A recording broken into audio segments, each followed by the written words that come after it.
What's up, ladies and gentlemen? This is Don and Troy, live from Witness Protection. So, going through a midlife crisis here. I saw Troy last week with some shades on and a beanie hat, and I felt like I had to go out and get one because, got to keep up with the youngins. Gotta make sure that we hit the algorithm correctly. So if it takes, funky glasses and a hat and, In a clown suit? yeah, do what you got to do No, for content. but for real. So now that like the prices are moving, I don't know how closely you guys are following the Bitcoin chart and Ethereum. We can provide that for you guys for those that are watching after the live on the YouTube. But I'm starting to get those text messages of people like, "Yo, Troy, like I got $10,000. Like, what should I put it in? Like, what's the next shitcoin X or Y that I could, allocate this 10K to?" And I really hate that question because when people ask me that, and because the answer I'm going to give them most of the time they don't want to hear it because most people just want to put $10,000 in shitcoin X and then watch it go to $100,000, which if that does happen, that's very rare occasion. And if you got to be careful because when you're on social media and you only see the winners, it's very rare where people are going to actually show their losers. So you automatically assume that you can do it yourself. And what I say and what I tell people when they ask me this question, "Hey Troy, I got 10,000 or 1,000. I got $10,000 to put in shitcoin X," and what I like to tell them is, save it. Don't even put that in any like. People have to realize that the best investment is the investment in yourself. I don't know if you guys watch Alex Hormozy, but he has this saying. It's called, instead of investing in the S&P 500, invest in the S&P me, which means invest in yourself so you can build more skill sets. Now, there's so many skills. There's never enough skills you can make, right? And if you do, and you are lucky enough to put $10,000 and watch it go to 100K, which is rare, the return on investment from investing yourself is infinity. If you can develop the skills, whether it's sales, copy, trading, marketing, doing, there's so many different, like coding, there's so many skill sets that you can learn that I tell people to do to increase your income. Because if you put a $10,000 or $1,000 in a coin, you can only yield a certain amount of you can only yield a certain percentage. You can't do 1,000. If you're in business and you have skill sets that you can use at any point in time, that will make you more money in the long run. So people come in with the wrong mindset, like trying to get rich overnight, and it's just not how it works. You take that money and you invest it in yourself to increase your earning capacity. And it's not what people don't want to hear that, but it's the truth. And it's, you just don't even ask me that question anymore because I'm going to say the same thing. Although, like, yes, if you do build the skill sets, you'll know how to navigate the crypto ecosystem to make more money, to actively participate in airdrops, find trending opportunities, know how to find like times to actually start to scale out, not coming in too late. Like technical analysis could be a skill set. Knowing how to read fundamentals, white papers, building that intuition could be a skill set. Building experience is building skills, so that kind of simultaneously you're building experience and at the same time you're building skill sets that can increase your earning capacity. So that's my favorite thing, and I can't even I practice what I preach. I'm not going to sit here and say I haven't invested tens of thousands of dollars in my knowledge. I've invested tens of thousands of dollars in my knowledge outside of the traditional educational system, because we all, take out a loan and then we go to school and we go to college and we're paying, our loans $60,000 and we're learning that way. But if you know how to use Instagram, you know how to network on X, Twitter, stuff like that, you're going to be able to find the right mentors, the right people that can actually give you the guidance you need to move you forward in that industry. So if you are going to ask me, and especially when markets are moving up, your FOMO is going to be kicking in and you're going to be, scrambling around because you didn't do the research. You didn't build the fundamentals, build the skills before the bull run is actually in full blast. And that's why I tell people, if you're going to get into crypto, learn it in the bear market, build in the bear market. So when the bull market does come, you're prepared and ready for, what's going to happen, the inevitable in the crypto market. Yeah, that was good. No more shades? I felt like Joey Gallo testifying before Congress, and I was going to make a comment about craps being on the carpet, and I just let it go. I let you cook.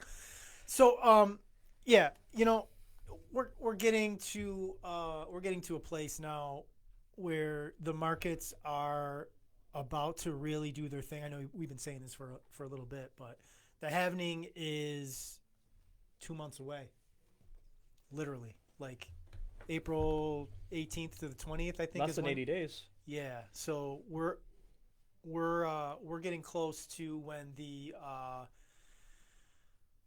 supply is going to be cut in half, and we're really going to see some violent movements, both up, both down. You're going to see the FOMO really kick in. The text messages are really going to kick up about people asking about crypto, or asking about, hey, should I buy Bitcoin now? Or, hey, what coin should I buy? Or what do you think about this? Or how do I get on this exchange? And we'll help people. We'll help people navigate all that. But, it's the more we do, the more we create content, the more time we spend talking finances and doing this, it's the more, and also like my day job working in traditional finance, just realizing like how ill prepared people are for the future, and how they don't really understand that if you really want to set yourself up, that like lottery ticket mentality or that like get rich quick mentality is just not it. It's just not gonna put you where you need to be. You're gonna wake up one day and be 55 years old and wonder like what the hell just happened to the last 30 years, and try to scramble to figure out how you're gonna. And one thing I want to add to that, because this is really relevant, because like every once in a while there will be that person that will actually hit big, right? Once, like, of course, the Dogecoins, the Shibas, and that's why I say somebody's got to win the lottery. Well, that's why I say building the skill sets, because even if you do get lucky that one time and you do a 10x and you turn 10,000 to 100,000, are you going to be able to keep it? I guarantee you, if you didn't, excuse me, I guarantee you, if you didn't build the skill sets, you're going to lose that money just as fast as you made it, because the get rich quick, every 50, 100 times you buy something, you might make a decent amount of money. But the real test is, are you able to hold that, keep that money? Because it's not about how much you make, it's about how much you can keep.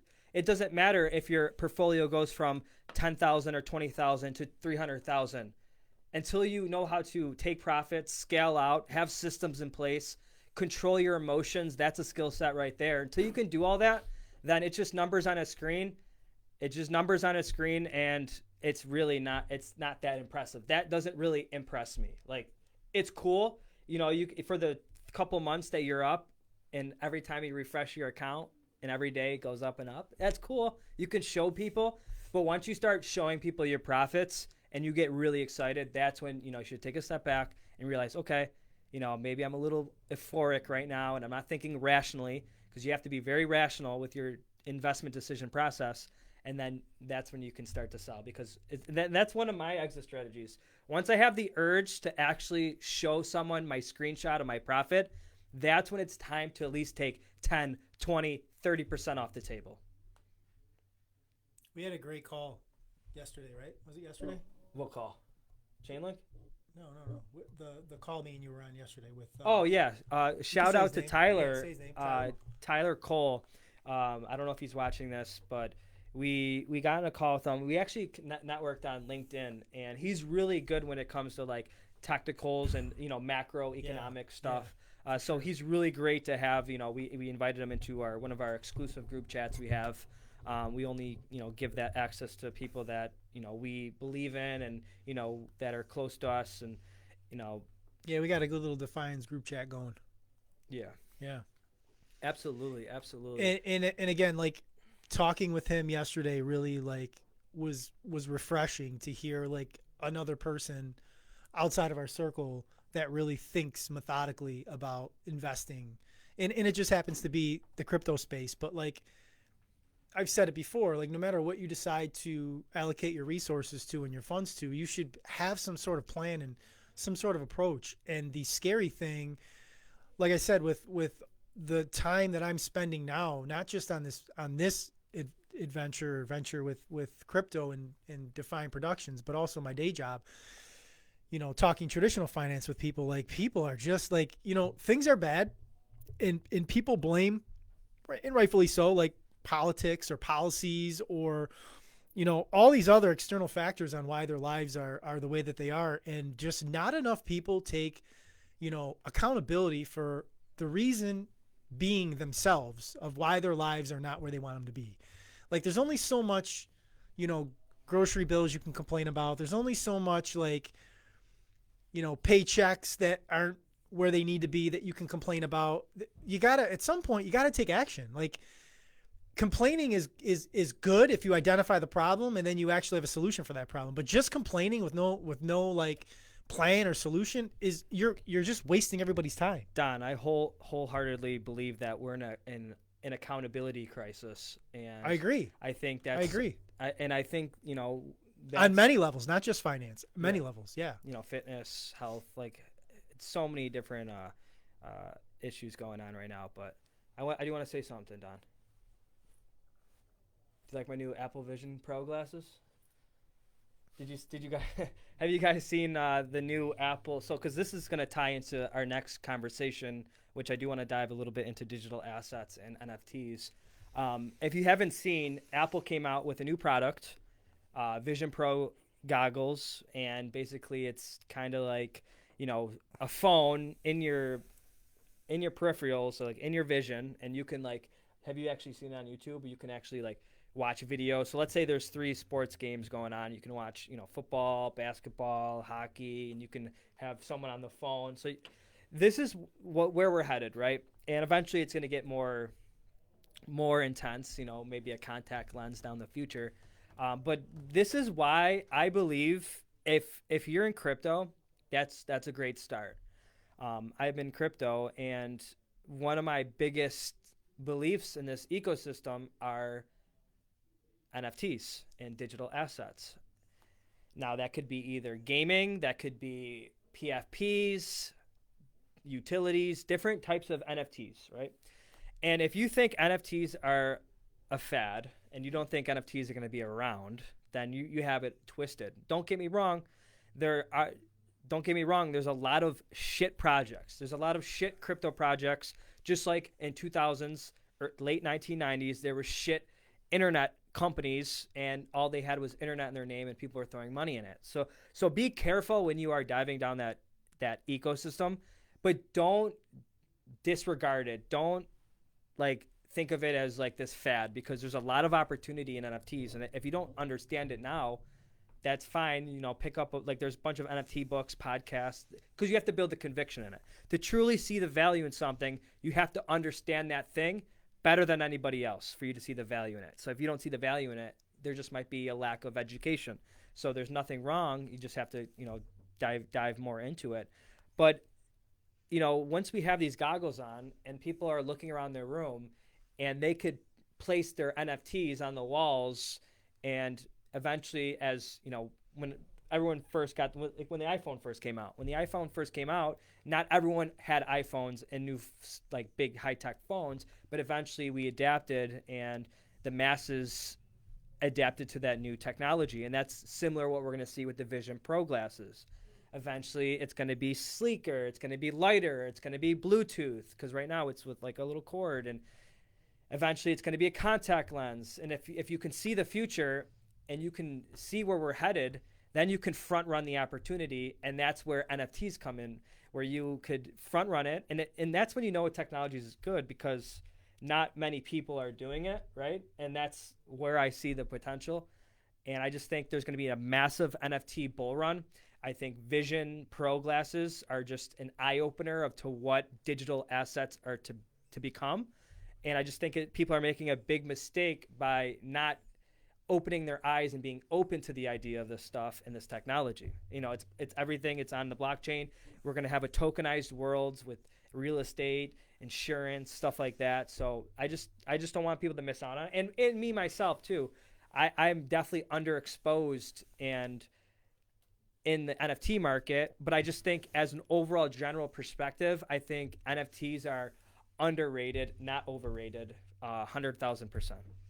Why don't we peel it back a little bit. Okay. Let's peel, have a peel let's the have banana a, back. let's have a little conversation here. I want to ask you a question. I want to have some dialogue back and forth on this. Let's say that you encounter somebody that's been asleep for the last 10 years. They have no idea what's happened. So let's just say he was in prison for 10 years and he got out. It's an example. It could be anybody. Just this person hasn't been paying attention at all in the last 10 years. Okay, so he's in prison. What would you say to that person if they asked you the question, why cryptocurrency?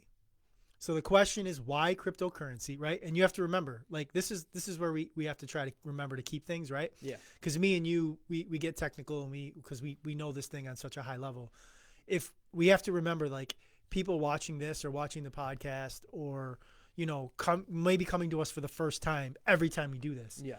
So we want to make sure that, like, we're continuing to, like, hammer down these important points for people that are coming with that question. Like, all right, we've seen these two guys on this podcast with these beanie hats on and in these glasses and you know, like, why? What am I watching this? Like, what am I doing? Why am my time is valuable? Why would I want to give any time to not just these guys, but just to this space?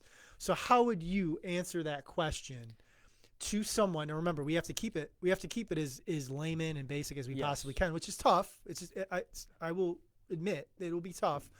But how do you answer that question? Like, why crypto? Why cryptocurrency? Well, one thing I could do is I can use experience without getting technical. So without actually telling people, you know, technical terms and, you know, Bitcoin halving and blockchain technology, I can give them examples, real world examples that I've dealt with in my life and make it make sense and tie it back into crypto. For example, a Zelle transfer. So I'm currently, you know, trying to accept money from my friend, right? And you have to enroll through Zelle with your phone number and email. And so what he did was he sent me $1. It was actually my brother. So we're talking about my brother here. And I'm kind of like the middleman. I don't want to explain why he's sending me money because it's something with my dad. I don't really want to get into it. But basically, my brother was trying to send me $1,400. So he's like, okay, you know, instead of sending it all at once, let's send you a test amount, $1, just to make sure it goes through, and then I'll send the remaining amount. So he sends me the $1, and he sends it through my phone number. So I'm thinking, oh, I'm enrolled in Zelle. You can send me the rest of the amount because you already sent me the $1. Okay, so then he sends me the rest of the amount. And I'm sitting there, and the money doesn't come into my account. So I'm like, okay, maybe it's taking a little bit longer to process. Maybe it's a little bit congested. Let's just give it 24 to 48 hours, and then the 24 and 48 hours go by. I go to the bank. I'm driving to the bank, wasting time, driving to the bank, waiting in line, and then I finally get to talk to the teller. Hey, tell him the situation. So my brother sent me $1,400, $1,399. The first $1 went in. I'm enrolled in Zelle. The remaining amount didn't go in. She gives me a card with the 1-800 number. Now I'm on hold. Now I'm on.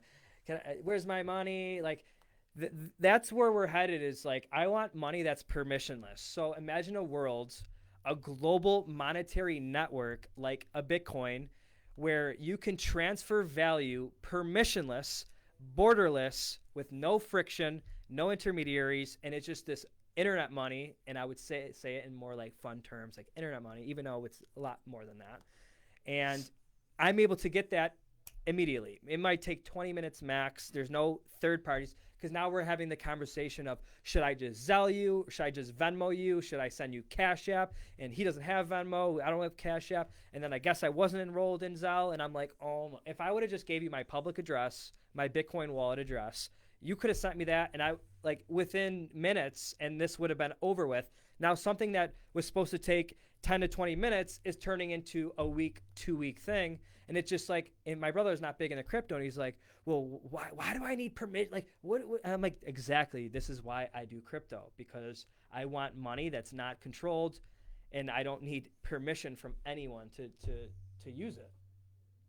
So I would just give, to someone that's asking that question, I would just give them real world examples, start, you know, throwing in a little bit of technical terms until I, you know, really open his eyes, and that's just turning the key. There's still a lot more to go down in that rabbit hole. I'm glad you answered it like that. I kind of set you up on that. I'm glad you answered it like that, because I would have, there's more to that. I would answer for a long portion of my journey in crypto, I would have answered it the same way. But I think that, and I think many in the space do answer it in that type of way. Yeah. Because what you just did was I'm guilty of this too. You just implored on this individual why you think it's valuable. Right. Right? I think that's the problem. Yeah. I think that's the problem with our space. Right. I think that's where we're failing. Where we So we're failing in, like, when I'm telling somebody or we're telling somebody about Bitcoin and crypto, I'm only telling them from my lens.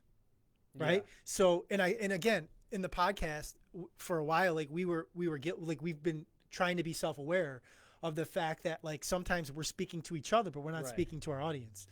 So the broader audience is the other 95%, because only 5% of the world is in Bitcoin and crypto right now. Yeah. So we need to speak to the other 95%. The problem that we're having is we keep speaking to the 5%. Mm-hmm. We keep talking the way that we want to hear it. Right. Right? So I think where we're failing is that individual, instead of, like, telling them why they need it, before we even start to have that conversation, we need to ask them, what are you looking for? What are you missing from your life right now that could be better? And work backwards from that, right? Because, yeah, we can talk permissionless. We can talk, opting out of fiat. We can talk about printing of money. All the shit that I have been spewing out for years, and even on this podcast for the last 14 or 15 months. And all that's great, but, like, to the guy that doesn't know anything or is just, like, looking for a basic question of why, right? If I'm telling him why it's good for me, I'm just some random guy. Like, what value does it have for them? And then we lose them, right? Then they lose. They watch the video for 20 seconds and they're gone. Right. Right. So what we need to do as an ecosystem, and I'm coming to this realization because of all the content that I consume of the people that are considered the upper echelon of our space. And I've become highly critical of the people that I used to put on a pedestal, because they are no longer talking to the people that we're trying to onboard. I feel like we're all talking to each other, which is a waste of everybody's time. Right? The accounts that have 600,000 people on YouTube as subscribers get 10,000 views on their videos, right? Those 600,000 subscribers that they have probably came along last bull run, or had maybe put some sort of Google search into Bitcoin or crypto and then followed that person and then watched 5 or 6 minutes of a video and were like, they ain't talking to me, and clicked off. So if we really want to utilize, and again, this next bull run is going to be super important for many reasons, economically, technologically, but we can't forget that it's also going to be important that, like, we have to start speaking to our audience, or the people we want to be our audience, in their language. So let me just finish the point, and then I'll let you respond. We need to ask people what they need. How would your life be better from how it is now? What problems are you having in your life? What barriers do you have that you see as barriers in your life that you need better? Because, I mean, you see the hashtag all the time, Bitcoin fixes this, right? Like, literally everything can come back to, like, Bitcoin fixing it, but hashtag Bitcoin fixes this doesn't mean shit to somebody that doesn't understand what that means. They don't even know what the problem is to understand that that's the solution. So my problem or your problem is irrelevant to the single mom with 3 kids that's having her struggles, that might tell us what those are, and then we can tell her how engaging in this ecosystem can solve some of those problems. And I don't think we're doing enough of that. And that's why I asked you that question, because you answered it the same way I would have answered it probably 2 months ago. Exactly the same. I'm not knocking your answer. It's great for us. Like, that's a good answer. It's a really, really good answer. But it's not going to do us any good this bull run if we're answering like that to that question. Well, I'm also curious, because we do, millions and billions of dollars in transaction volume through, sending payments as a payment system, and I can't imagine how many other people are going through that problem. But to wrap it back to what you're saying, and you're asking them why do they need it? Well, I feel like majority of the people, their mind isn't opened enough to even realize that they need it. Like not everyone wakes up like I need Bitcoin because they don't realize it. But it doesn't even have to be the person that's asking about crypto. We can start asking questions that are not Bitcoin and crypto questions, just basic life questions that can get us to the crypto question. Right. We're starting with the solution instead of starting with the problem. Okay. We're just telling them what the solution is and shoving the solution down their throat, and that's a turnoff. And unfortunately, it's taken me a long time to realize that. And I'm sure if anybody on my Facebook is watching this or watching the playback can attest to the fact that the last 12 years I've been shoving this shit down people's throat. And people are just kind of sick of it. And I'm sure people have muted me and turned it off because it's been a solution-based approach that I've taken. Like, I'm telling you need this, right? But I'm telling you you need it before I tell you why. So I'm forcing you. And then by the time I get around to telling you why, I've lost you. You've stopped paying attention. You've trailed off. So when I get to the meat and potatoes of how it can help you, you're not paying attention. So we need to change our approach. And for us at Defion Productions, what I'm really trying to be cognizant of is I want us to be changing that approach and be different from all these other content creators that are just telling you that you need this. I don't want to tell you that you need it. I want to know what your problem is, and I want to help you with that problem and then show you how it can be helped with what we are bringing you. And want to know what we first talked about when we got on this podcast? Accountability. Yeah. And that's the perfect example of holding Defion Production, Troy and Don accountable of, how could we get better? How could we bring more, problem solving? And that goes back to what I want to ask you next is, what do you think would be, like, what are some things that, or insights that you can bring up that could be relatable with the viewer that, why Bitcoin, or, what problems that could be solved through it without, doing that. What do you mean? Explain that question like, a bit more. Like, instead of like showing people like why they need it or like shoving it down their throat, because, we lose people when people, because not a lot of people care, but if you show them the problem, you know what I mean, instead of the solution, you're saying? It's not. We're not showing them a problem. Like we're asking them, what are the struggles that you're having right now in your life? And there's a plethora. So many struggles. There's a plethora of struggles. And again, like you gave the example of the banking situation. There's a lot of people in this country that don't have a checking account for various reasons. They might be in the check systems. They just might not be able to pay the minimums for a checking account, and they have like some sort of like prepaid credit card, or they might go to check cashing.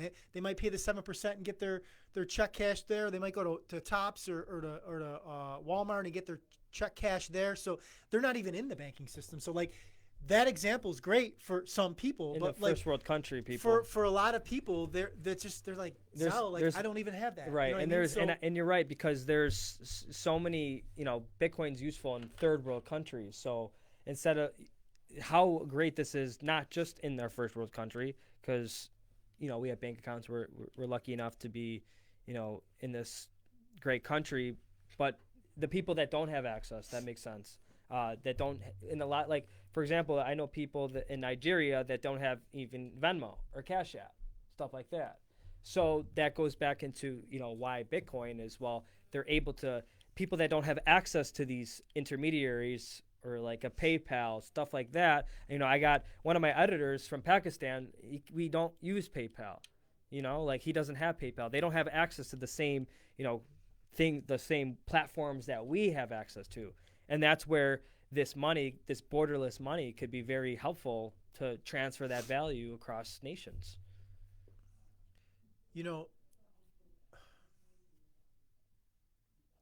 We forget what our greatest asset is and what we really should be focused on. And I'm guilty of this just like anybody else, so I'm not trying to sit on a high horse and say that I don't fall victim to this as well. But like, we spend so much time consumed with acquiring money, acquiring assets that we forget like why we're doing it, right? Like look at the like Elon Musk, look at Mark Zuckerberg, Jeff Bezos, right? These dudes are billionaires. They have more money than 99.99999% of the global population, and they're still working. Like think about how illogical that is, right? You're starting this planet out with a set amount of time, and you don't know how much that is, and it's continuing to evaporate, minute by minute, hour by hour, day by day. You don't get any more of it, right? So most of us, like regular lemmings, are just trying to acquire enough money to retire someday, or trying to acquire enough capital to be financially free and spend more time with our families. And these assholes have all the money in the world and are still working. Catch me having $1 billion and still going to a freaking job. Picture that nonsense. Like, and I'm not hating on billionaires, and I'm not like playing that card or that. I'm just saying like they do it. So like if they're the top of the food chain is doing it, like everything down below is doing it as well, and so are we. Like we're victim to it, right? Like, what is your like 95 to 99% of the population cannot answer this one question. What's your number? What's your number? What's the number that you need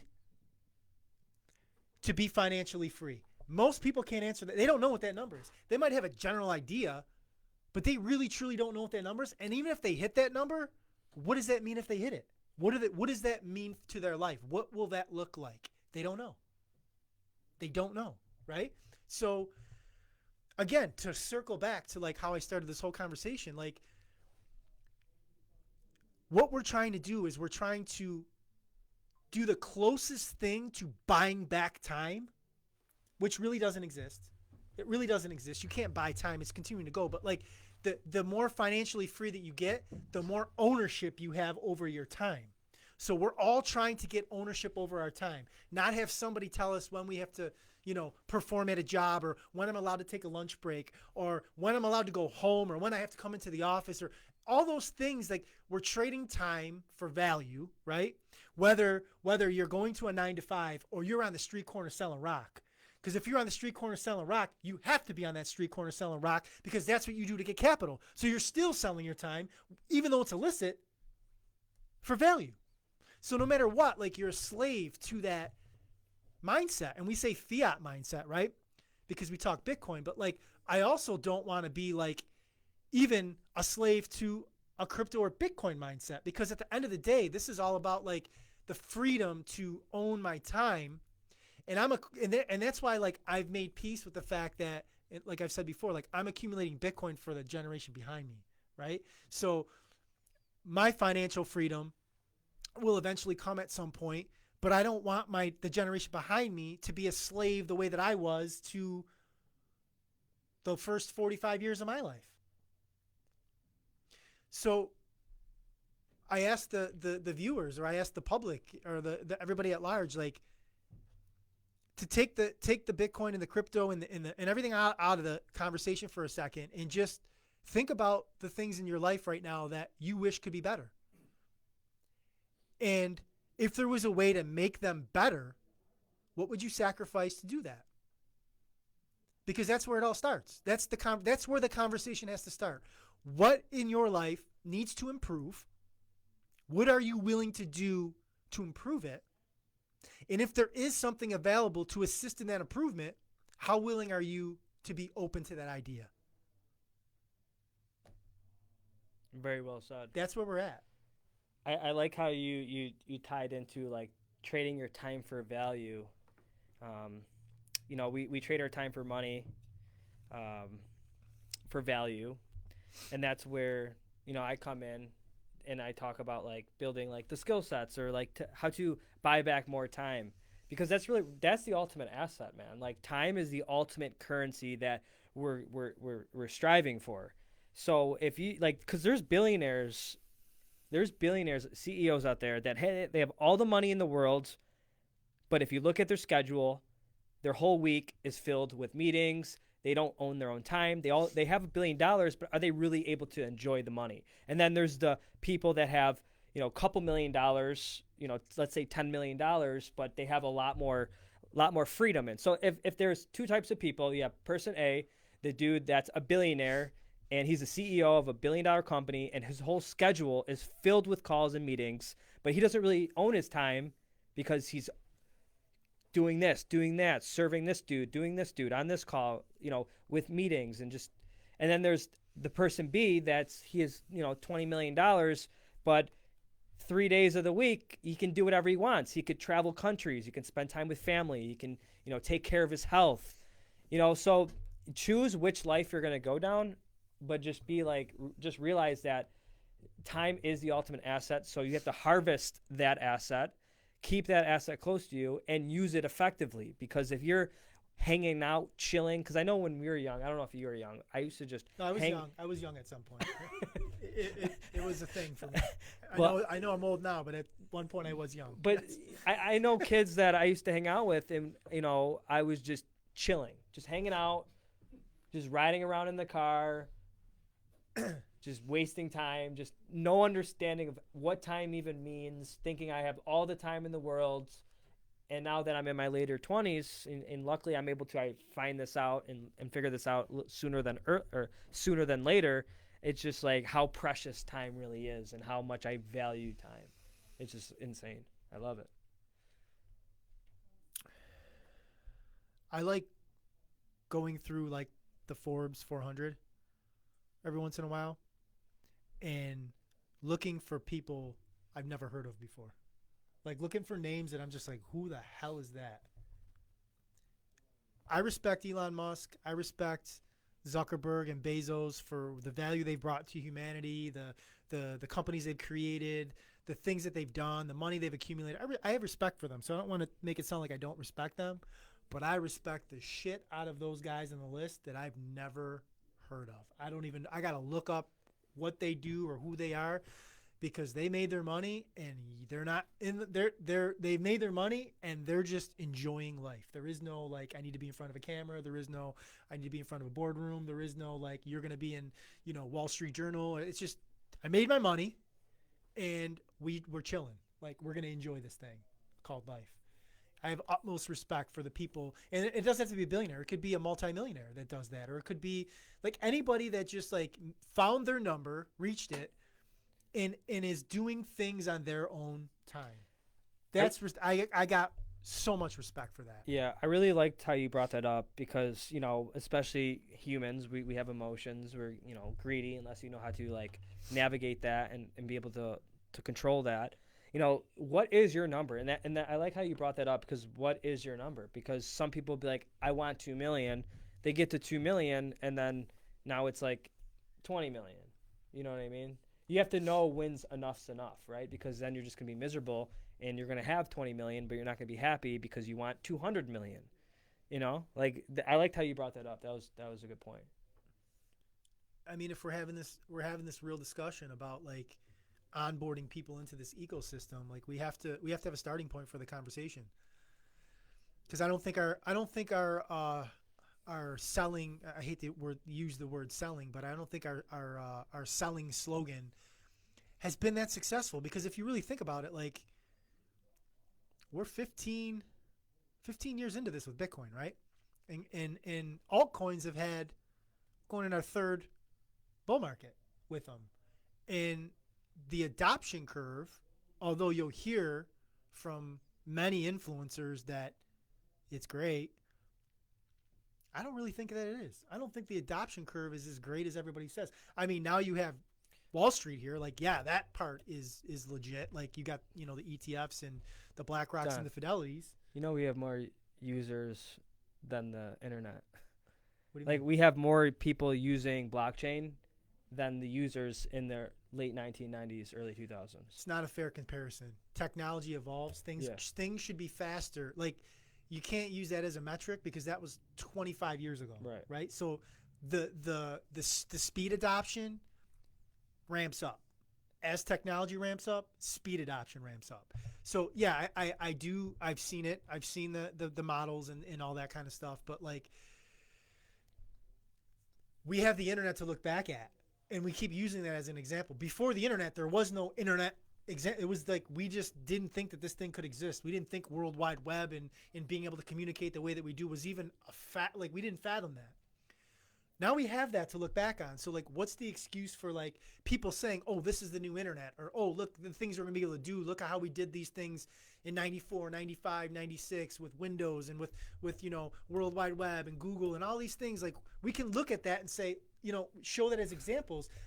But our pitch, like our selling pitch, has not been up to par, in my opinion. I don't think it's been good. Don, you're giving me bear vibes today. No.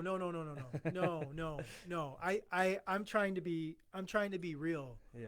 About like my disappointment with people that I've held in high regard myself, and I'm not going to go naming names of crypto channels or Bitcoin channels, but I think that the message needs to change, and I saw the 2017, 2018 channels, and I saw the 2020, 2021 channels, and I saw a change. I saw the message change. I saw things evolving, and I don't see that happening for this bull run. I don't see it. I don't see the messaging. I just see everybody doing victory laps because BlackRock and Fidelity's here, which is good and great. And we did our little victory lap as well. But like, we got to get back to like the point of all this, which is like onboarding new people. And like I've said it before, like Pepe Coin and Pork Coin and Shiba Inu, like those are not starting points. That's not doing much for people that really need exposure to this ecosystem, right? If you've been here for a while and you're a degen and you want to degen a little bit of money, like that's fine. It has a place. I'm not saying that it doesn't have a place. I'm not get off my lawn grandpa. I understand it has a place. But the place that it has is not onboarding people, right? I mean, there's influencers that are trying to onboard people with these meme coins. I don't understand it. I don't fathom the ideology of how that has any value for people. Well, I feel like a lot of it's for clicks and engagement, because if you're telling people, it's fraudulent. Yeah. It's fraudulent. It is. And I have a bunch of influencers, and I'm not going to say their names, but I'm thinking of one right now. And it seems like, and now that you're bringing it up, it does make sense. Like all they talk about are meme coins and like punk and like funk, like all these stupid names, monkeys and stuff, and it's just like, yeah, it definitely is fraudulent. There's one in particular that I follow him still on X. Was I just listening? You know who I'm talking about. I'm sure. I'm not going to dox him. We're not big enough to. We're not big enough to have any sort of impact, anyways. Yeah. But it's an integrity thing. Yeah. I could have 3 followers or 3 million followers. My integrity, I'm not going to do it. But what I will say is like, he'll tweet like, what's the next 100X coin, or what should I put X amount of dollars in? And then he said something last week that I responded to it because I took offense to it, because I've been in this space long enough where I take ownership over this as like somebody that's been here, and I took offense to it. He said, how many of my followers how many do you guys think you're going to make millions with me this next bull run? And I just thought that was completely disingenuous. And I said so. I said, this is a disingenuous tweet. Like, you're making it seem like you're going to make some guy that's working at a gas station that's only got $1,000 to put into this market next bull run and make him think he's going to become a millionaire. The odds of him taking that 1,000 and hitting the right coins is next to nothing. Can it happen? Sure. Everybody's got to hit the lottery. It's eventually got to hit. One person's got to hit it, right? And then it starts over. But most of these people, they're not coming in with 50, 100,000 to make that million. Like, these guys are coming in with small amounts, and to make them think that they can become millionaires in a bull run is disingenuous. Can it happen? Yes. The percentage of people that it'll happen to is extremely small. You are selling a fake dream to people, and they believe you because you have 600,000 or 100 or a million followers, and they think that they can do it. And it's just not true. And you're part of the problem. You are part of the problem. And I really liked how you said that. Honestly, you're gonna have to whisper that. But yeah, they're using you for exit liquidity. So you have to think, you have 600,000 followers, and you talk about a coin that you bought, and it has $2 million market cap and everyone goes flooding in and you buy, 60,000 shares and you say this coin's like, especially a lot of the accounts on X or Twitter are anonymous. So you have to be careful because they're not doxxed. So they don't care about their integrity because their face is a picture of a turtle or a random character that from a TV series.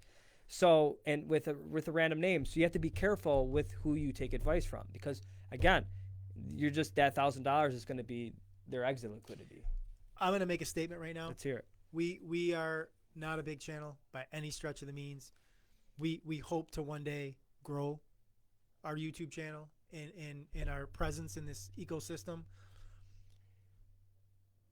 I'll say when. I'm not going to say if because you got to speak it into reality. When we become a bigger channel, I can promise you we will never do a paid coin promotion ever on this channel. I don't care how much money they offer us, and it'd be nice to be in a profit in this channel, making money. I'm not going to lie. We will never do a paid. I will not take money from any developers developing any coin. I wouldn't take money from Satoshi himself. I was going to say to promote some coin because it's just disingenuous. Your favorite influencer is doing it or has done it. Some of them have given it up because they realize that it's wrong. But there's so many in the crypto space that are taking money from these coins. And I don't necessarily think that they're all like doing it to hurt their listeners or their viewers. I think they're seeing an opportunity to bring some revenue in. These studios and it costs money to make a video, to edit a video. Like, it's not free. Like, this stuff isn't free. And when you're not being monetized, like our channel's not being monetized, like we come out of pocket for all this stuff. So it would be nice if somebody was like, hey, we'll give you X amount of dollars to say something about our coin, but we'll never do it. We'll take sponsors like that sponsor certain things. I wouldn't say that would be totally out of the question, but for specific coins to pump any coin, never that. And that's why we have I'll never sign my name on that. And that's why we have a disclaimer in the show notes saying if we do talk about, products, we do own them. So, like Chainlink we talk about all the time, we own it. Ethereum, we own it. Bitcoin, own it. So, just make sure you're reading disclaimers, and not even just from our channel, all channels, right? And just make sure you have your guard up because it's a fraudulent industry, and I'm not saying all of it is, but you have to be careful with who you're consuming. That could be a big deal breaker right there. I don't want to sound bearish again. You're going to think this is bearish, but bear in the world. No, I want people to understand, like, if you're coming in this market for the first time, this bull run, the odds of you becoming a millionaire are next to none. Just next to none. Well, you're speaking facts. It's next to none. Like, you can make significant money. You can. It's there. Yes. But to think that you're going to come in here, even if you got 40 or 50 grand, the odds of you becoming a millionaire are slim. Yeah. Can it happen? Yes. I'm not going to say it can't. That would be a lie. But what's a bigger lie is the people selling you the idea that there's going to be tons and tons of millionaires. There's going to be some millionaires that were multimillionaires that are going to be millionaires after this cycle's over. But right? You know the best way to make $1 million walking. You know the best way to walk out of a casino with $1 million? Walk in with 10. That's good. You know what I mean? So and again, safe plays. Put your money in the blue chips. Dibble and dabble. Troy, you're me. I hold my Bitcoin. I just let that thing grow. And like I said, Chainlink is the one coin that I have an investment in that I'm going to cash out into Bitcoin once the bull market rockets off. But I'm not a trader and I'm not a shit coiner, and I don't mess with finance. I know my lane and I'm sticking to my lane, and I don't veer from that. I have a plan. I stick to it. I see people around me making much more money. Will they all hold on to it? Another question. But I do what works for me. I have identified what my needs were, and I'm satisfying those. And that's what you should do as well. You should figure out why you're here, figure out what the problem is, see what the solution is, and then see how you can be helped to solve that. And that's a great thing, is identifying yourself before coming into this market. Are you a day trader? Are you someone that's going to buy and sell within 24 hours? or are you doing this as a long-term trade? Are you a position trader? Because if you come in and you're turning a day trade into a long-term trade into a day trade, you're just gonna get eaten up by the market. So that's important, is identifying yourself, identifying how much you're looking to make. Because if you're like, I want to make $1 million, well, the chances of doing that with 1,000 is slim to none. So you have to be realistic with your goal setting. If you want to make $1 million, you would have to start with 100 to 250,000. If you want to make $10,000, then starting with a smaller amount. So identify who you are as a trader or an investor, and identify how much you're looking to make, because that will give you an idea of how much you have to start with. Because then if you have these out of the world profit targets, millions of dollars, you're just going to be depressed because you're going to be let down, and you didn't do anything wrong. Like you had good systems. It just, the liquidity wasn't there. You didn't have enough money to work for you to get you to that end goal. So, set realistic goals, set monthly goals, set daily goals. Make sure you're always consuming. Like if you're in crypto and you're not on Twitter, it's really hard to stay up to date, because this space is very rapidly evolving, and there's always going to be hacks. And the bigger we get into the bull run, the more hacks that are going to be, that are going to rise, like phishing attacks. And you're going to have to want to be up to date on Twitter, following the protocols that you engage in. Let's say you're in 20 different projects, you're following all of the 20 projects, because a lot of these accounts, these Twitter accounts, or their website will be compromised. And if you're not staying up to date and you're not, on top of things, you connect your wallet to that site and then you just got phished and hacked. So you have to make sure, and that happened with Rocket Pool. I don't even think they even got their Twitter yet, which is a liquid staking protocol for Ethereum. So you have to make sure, or like that one big hack with Ledger, where if you weren't on Twitter and you didn't know what was happening with Ledger, and you were connecting to a website using Ledger, then you would have potentially got phished and hacked and compromised. So make sure when you are in a space that's this evolving, this rapidly, this fast-paced, that you are on top of things, and you're always, seeing what's going on in the ecosystem. If you're coming into this market for the first time, this bull run, this cycle, or if you were here before but you don't have a lot of experience, the best advice that I could give you is to find somebody you trust that has experience in the market and let them guide you. Don't come in here with capital with no experience and think you're going to trade your way up the ladder. It's just not going to be a reality. Get a group of people or find someone that knows this ecosystem well enough. And if you have to invest with them to get that knowledge, sometimes the money that you can invest into somebody else will save you losing all of your capital that you're going to come in with. Like, think about that. If you could take 10% of what you're going to invest and use that to get guidance and save the other 90 and say, you know what, that 10% isn't worth it, I'm just going to do it on my own, then lose the whole 100. Like, where's the logic in that? Right? I mean, if let's say you're coming in here with $5,000, right? You got $5,000 to invest, and you're just going to do this on your own and try to like trade your way up the scale with all these different coins, and you don't know much. That $5,000's gone, light it on fire, right? Somebody comes along and says, you know what, for 500 to 5,000, let's make this thing work, and I'll show you how to actually turn this into some profit.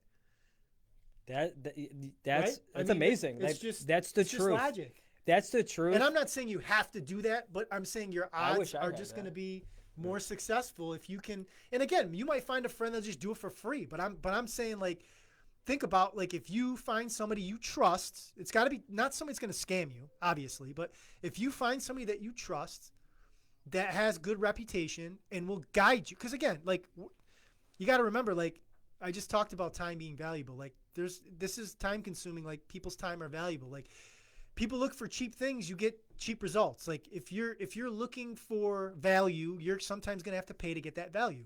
So sometimes you might have to do that. But on the back end, if there's a lot of profits and you don't lose your investment, that's the value, right? Yeah. That's like what we said in the beginning of this podcast, was the best investment is your investment in yourself.